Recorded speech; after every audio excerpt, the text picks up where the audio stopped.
સુરત શહેરના અમરોલી વિસ્તારમાં આવેલ કોસાડ આવાસ ખાતે વહેલી સવારે ચકચારજનક ઘટના સામે આવી। સુરત મહાનગરપાલિકાના સફાઈ કર્મચારીઓ નિયમિત સાફ સફાઈની કામગીરી કરી રહ્યા હતા ત્યારે તેમને રસ્તા પાસે એક શંકાસ્પદ કોથળો જોવા મળ્યો, જેમાંથી વૃદ્ધની લાશ મળી છે। સુરત મહાનગરપાલિકાના સફાઈ કર્મચારીઓ નિયમિત સાફ સફાઈની કામગીરી કરી રહ્યા હતા ત્યારે તેમને રસ્તા પાસે એક શંકાસ્પદ કોથળો જોવા મળ્યો। શંકા થતા કર્મચારીઓ કોથળો ખોલતા અંદરથી આશરે 57 વર્ષ જેટલા ઉંમરના એક અજાણ્યા વ્યક્તિની લાશ મળી આવી। લાશ કોથળામાં બાંધી મૂકવામાં આવી હોવાના કારણે સમગ્ર વિસ્તારમાં હડકંપ મચ્યો।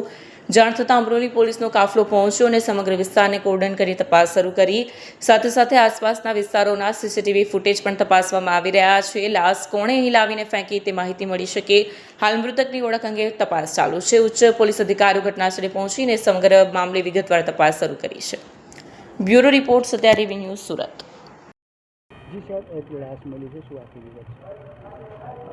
અમરોલી પોલીસ સ્ટેશન વિસ્તારમાં આવેલ કોસાડ આવાસ ખાતે H2થી કોથળામાં બાંધેલી હાલતમાં એક મહિલાની લાશ હોવાની હકીકત મ્યુનિસિપલ કોર્પોરેશનના કર્મચારીઓ દ્વારા પોલીસ સ્ટેશનને કરવામાં આવેલ।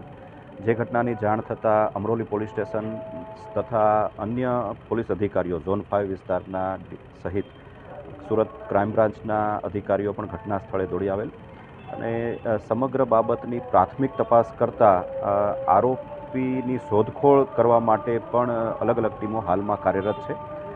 મૃતકની ઓળખ કરવામાં આવેલ છે। મૃતક 57 વર્ષની મહિલા છે અને કોસાડ આવાસમાં જ A2 બ્લોકમાં રહેતી હોવાની હકીકત જણાયેલ છે। મૂળ તેઓ બિહારના વતની છે અને છેલ્લા ઘણા વર્ષથી સુરતમાં સ્થાયી થયેલ હોવાનું અને ઘરકામ કરતા હોવાની હકીકત જણાઈ આવેલ છે। સર, એ જે લાશ મળ્યું તે કોથળામાં હતા ને હાથ પગ બાંધેલો હતો, તો કઈ બાજુ તપાસ?